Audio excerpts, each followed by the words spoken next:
did bring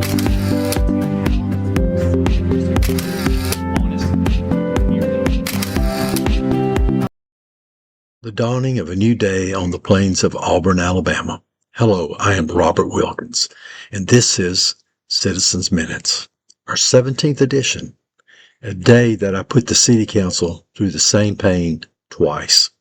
My first speech I gave was about the concerns we citizens have on the selection process for the boards and commissions during the citizens' communications.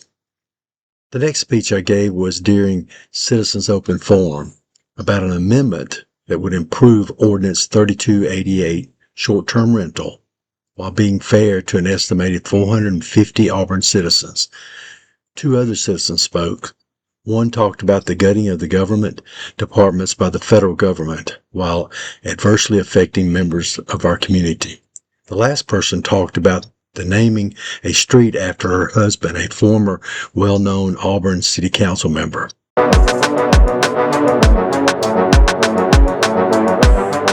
Structure, I believe, in 2018 when Councilman Griswold and Mayor Pro Tem put something together dealing with the boards and commissions. Is that correct? When in 2018, do you recall? Okay. What I want to talk about is I have a lot of people come to. I'm not sure why, but they talk to me and ask me to bring up things. And a lot of people want to be on these boards, but they're even when they call the city, they are told that this one has two people that are been on only once, and they're not considered at all. They say, well, don't apply because this person is going to get a second term. And I think that's really bad. I think that each time, and I know it's been brought up before, that we should have it where everybody applies every time, and they're allowed to do that. I think that's fair. A lot of people want to be on these boards. There's 23 boards. I notice there's 120 different positions, and I've noticed that 39% of them have 4 years term. That means those people run for 8 years. There is 39% that has 6-year terms. That is 12 years. That's over a decade. And then there's only 9% that have 5-year terms, which is 10 years.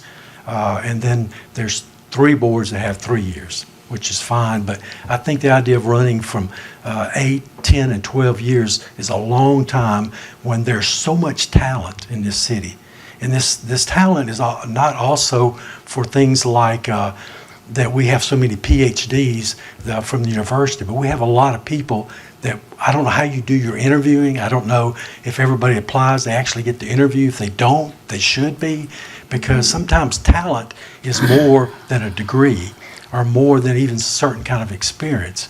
It may be the enthusiasm, the excitement, the willing to work at all levels and to volunteer at a high level. And I think these boards are important. And I would assume most of these people that have been on the board are pretty good people. But let's make it a little more aggressive in the sense of having more people. This city has a lot to offer, and in order to offer a lot, we need to make sure it's open to everyone. So the idea of having multiple terms, you might as well make them 8 years, 10 years, and 12 years if you're going to continue to do that, because you're letting people know, even when you get on the site, it says this person has been once, they're coming again, this person's not. I can't understand, because I have people say, I want to apply, I want to be a part of it. I don't want to be told I don't even have a chance to be on one of these boards or the commissions. And so I just wanted to relay this from people, and I've had people other people have told them. So it's not a thing where they just come to me, they come to other folks. And I do talk to a lot of people, and I have, fixing to celebrate 10 years.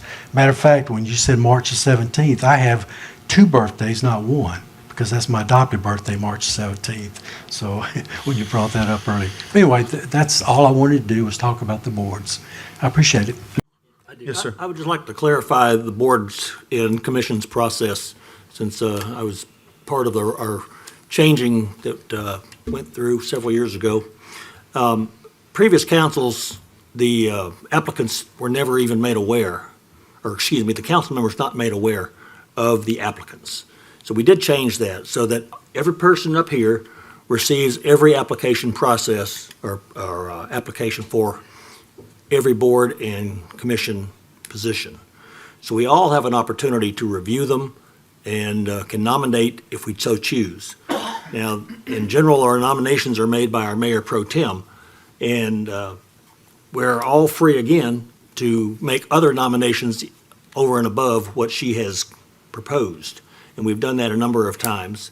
And as far as the automatic renewal of the incumbents, that's not a hard, fast rule by any means. It is something that the council has a tradition of doing, and we need to make the public aware that there are serving applicants who are interested in continuing. If they've been continuing, if they've been performing in good faith and good service, then we certainly take that into consideration. As far as interviews go, we had no interview process in the past either. So what we have done is we introduced an interview process for what we deemed the two most impactful boards and commissions in the city, and that was the Planning Commission and the Board of Education. We do go through an interview process. All applicants, including incumbents, are required to apply for every open position. So just because you're there, it doesn't mean you get the chance to just cruise. You still have to apply just like everybody else. So I just want to make those points. You know, we did make some procedural improvements in our boards and commissions process, and it may not be enough for everybody's enjoyment or appreciation, but we did make an attempt and try to make that more fair, more open, and more comprehensive than in the past.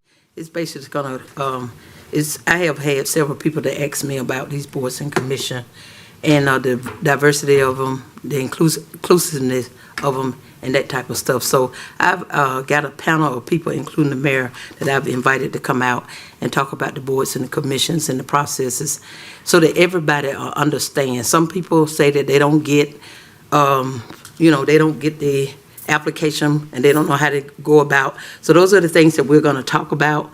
And so if you're really interested in how this process go and really want, I guess, your voice to be heard or whatever, so that the council will know the concerns of the community, please come out on March the 24th to the Morgan Community Center, because I have invited a panel of people to come out.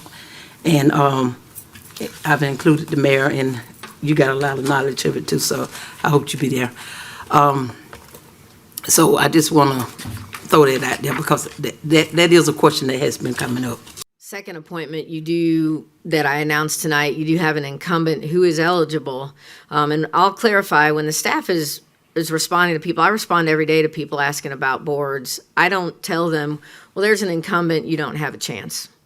What I do say is they will often ask, is there an incumbent that's eligible for reappointment? We'll definitely tell them that, and that's staff's goal. We also don't want people going in blind thinking, well, why didn't I get this? Because you actually appointed somebody to a board tonight who's applied a ton and has been wondering why they couldn't, and they were appointed to a board tonight.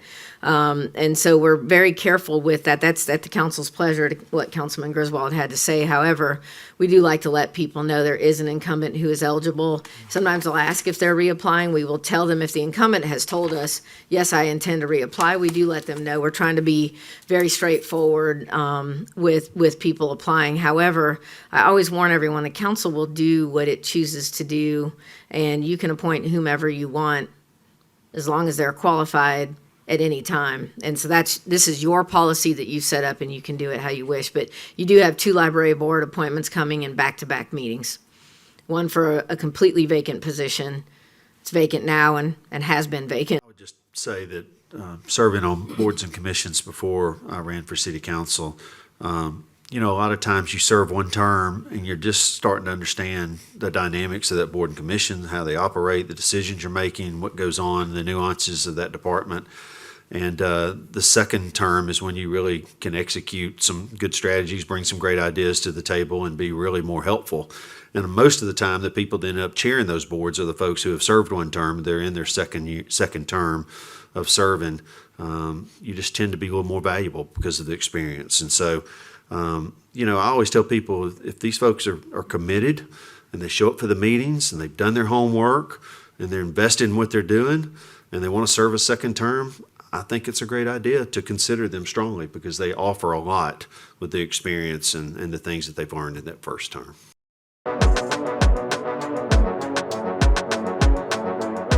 Wilkins, 261 Benson Drive. Good evening, Mayor and council members.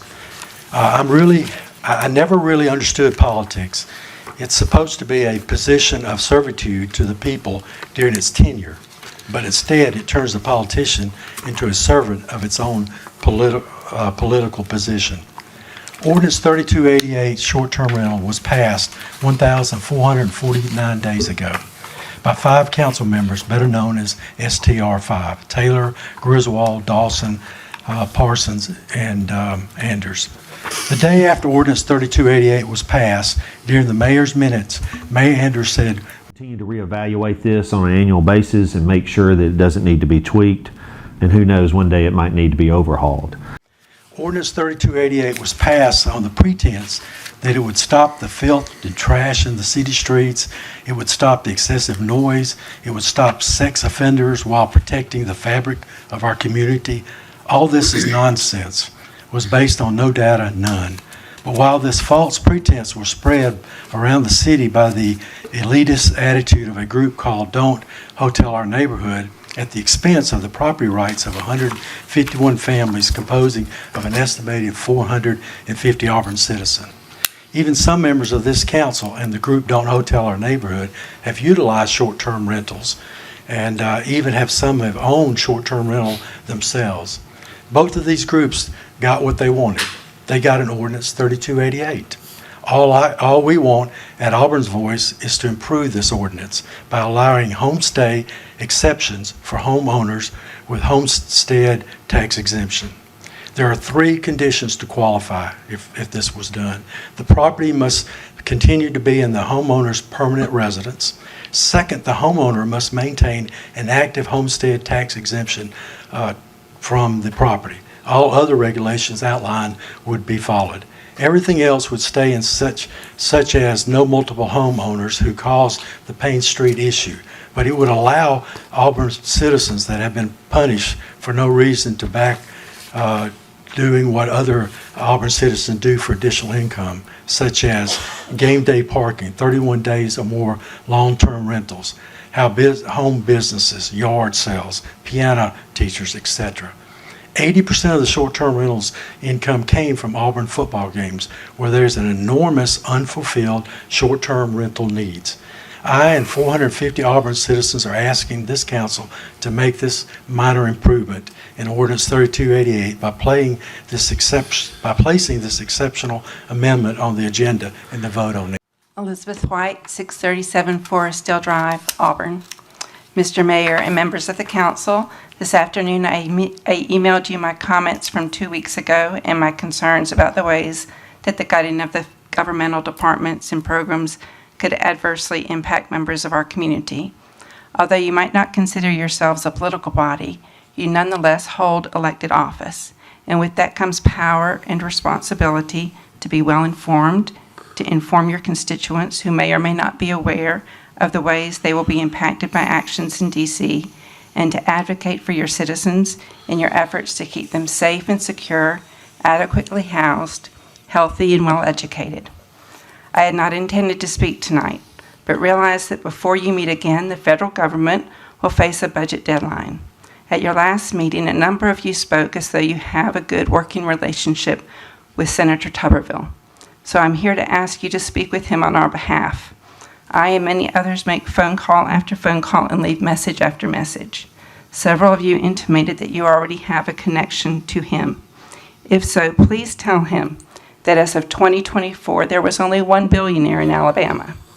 While tax cuts for the wealthiest of the wealthy might benefit him and the other 759 billionaires living in other states, cuts to Medicaid would put healthcare in jeopardy for 72 million nationwide, and particularly hurt a state like ours, where Medicaid is a $6 billion investment into the healthcare sector, one of the largest industries in Alabama. Without the economic benefits of Medicaid, hospitals, nursing homes, and pharmacies will close. Without Medicaid, physicians would leave Alabama, restricting access to care for every Alabamian. Let me remind you that the people most dependent on Medicaid cannot be here to speak because they are children or elderly. Medicaid covers 45% of all Alabama births and also 45% of all Alabama children, ensuring children in low-income families, children with special health care needs, and children in foster care. Medicaid also pays for the care of 68% of nursing home residents in Alabama, providing crucial nursing home and community-based services for seniors and people with disabilities. I recognize that these are not your decisions, but I also hope that as our elected leaders, you will use your influence to advocate for the least of these, the children, elderly, and disabled in our community, whose care would be sacrificed to make the rich richer. Thank you. Ms. White, did you say you sent us an email this afternoon? Was Yeah. was it late? Yeah, probably. Okay, Yeah. all right. No, it just had last week's. Okay. I'm Antomika Dadiel, 618 Howard Street, Auburn. I just wanted to come to before the council on this afternoon. First, I do want to thank Mayor Anders. When I called him personally and he offered his condolences on the passing of my husband, the former city councilman Bishop A.L. Dadiel Sr. Lee County Coroner has confirmed to Newsletter 9 a former Auburn City Councilman, Arthur Dowdell, has passed away. According to Harris Funeral Home, a celebration of life ceremony will be held Friday at 2 at True Deliverance Holiness Church in Auburn. Dowdell, who was 70 years old, served on the council from 1994 to 2002 and again from 2006 to 2014. I also thank Councilwoman Connie for even speaking to me as well. But I just wanted to bring to you, I won't be before you long, something that's been on my heart that I wanted to address to the council. I don't know, like the steps and what I need to do as far as getting, I wanted to get a street name after my husband, Arthur Dadiel, because I know the hard work that he has done for the community as well as for the city of Auburn. I know Sam Harris has a part in our ward, and I did check like the history, and I know nothing personal against him because I don't know him myself, but I know that my husband had a lot more weight that he has brought to Auburn and in our ward. So I just wanted to bring that to your attention. I did speak to Mayor about it, and I wanted to push forward some of my family, some of the constituents in our Ward 1 as well. Also talked to me about it, and I told him I would address the city council meeting, and I would let them know, because I knew my husband had a heart for City of Auburn, a great love, a great servitude, and I know there's something that would be, very good to give back for his name and all that he has done. So I just wanted to bring that to y'all attention. Yeah. Thank you. Thank you. Asking, and she actually said that she didn't know the process of naming streets. Is that something that has already been discussed with her as to how we go about naming streets? Because No, we're also challenged by the fact there's already a Dowdell Street in Auburn, and we have emergency 911 challenges with that. But policy-wise, street namings are typically done by the developer. When we named Will Beekner Parkway, which is for a fallen officer, that's a city street that we built. The vast majority of all streets constructed in Auburn are constructed by the private sector and then given to the city, and they choose the names as long as they meet our emergency 911 parameters. Okay. So we just haven't gotten very far on this, Councilwoman. Okay, and the other question is, I noticed that she mentioned Sam Harris Park, and I don't know actually where she's going with that one, but I know there's no other park, because how's the parks actually named? I know this Ann Pearson Park that's coming up, she donated that property to the city, and so I wouldn't want to take a park out of somebody else's name and put it in somebody's name. So I just want to know how that process works. Yes, ma'am, we will look up the history of when it was named, and it would have been a choice of the city council at the time. And so we'll be happy to look that up. Ultimately, to answer Ms. Taylor's question, ultimately, this body would have the authority to make those kind of decisions, correct? Absolutely. Okay. The only time that we've been challenged is when we change street names. That causes challenges for businesses and residents that live on them. And so it's very rare that we change a name of an existing street. just depends on a lot of circumstances. It's happened recently by the city council, but it's pretty rare. Okay, and the other thing, I just want to say this too, because I know, let me see, I'm thinking it's Slaughter. And when Slaughter ends, it goes into Mary Brooks. Mary Brooks Drive. So, and how did that come about? Because it looked like that it would have, since it crossed over, it would have continued to be Yeah, Slaughter. again, we'd but- have to do research on that, and staff's happy to do that if that's something the council would like us to pursue. But also, a good bit of Mary Brooks Drive is actually really not what we call right-of-way, it's just city property. So I don't know what happened, meaning we own a lot of property when you get beyond the church. And so it's an interesting dynamic, but I don't believe, unless Philip Dunlap corrects me, that happened. The first one happened, the second one was just before my time. Okay, see. All right, he's gonna enlighten me about Sam Harris Park later, but yeah, I don't know about Mary Brooks, but we'll have a record of it. We'll look it up. Okay. Citizens' questions. Gabriel asked, why does the mayor not cut off his mic when you and others speak? It's rather annoying and rude to the speakers. Well, Gabriel, I've been asked this question many times, and I thought I should finally address it. I know they bought a new communication system last year, which allows the city to cut off our mics. I assume, as you do, that he can cut off his mic also. Maybe he will listen to this video. Will Rogers said, Lord, the money we do spend on government, and it's not one bit better than the government we got 1/3 of the money 20 years ago. Please make comments or become a guest speaker on Citizens Minutes by going to nextdoor.com or youtube.com. Your counsel is only as good as the information that you gather. Till next time.